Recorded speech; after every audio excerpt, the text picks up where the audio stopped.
Maryland elected leaders rallied together to advocate for Prince George's County as the selection process continues for a new location for the new FBI headquarters. Greenbelt Metro Station is one of the two final locations in Prince George's County.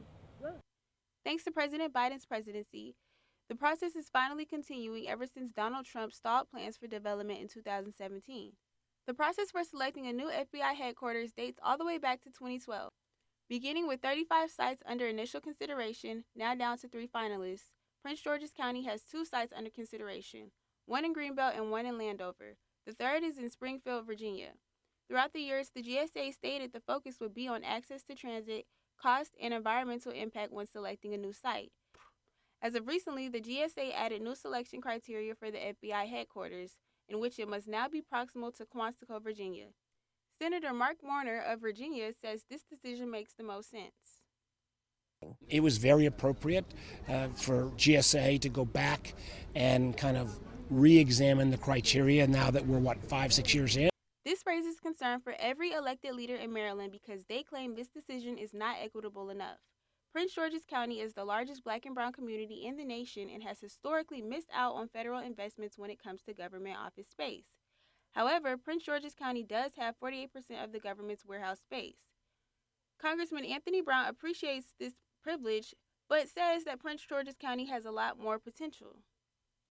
But we are more than just a warehouse county. We are producers, we are thinkers, we are thought leaders, we are accomplished, we contribute to the work of national security, of the FBI, and of the federal government. Elected leaders say this change to the criteria is only helping the federal government continue to only invest in majority white communities.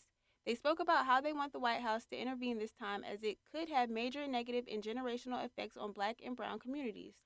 County Executive Angela Alsobrooks spoke on the White House being more involved.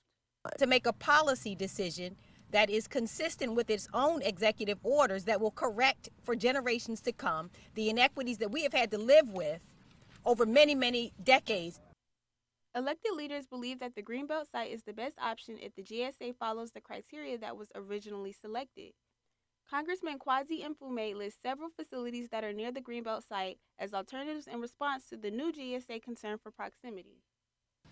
The University of Maryland system, as he mentioned, along with Bowie State University, STEM facilities,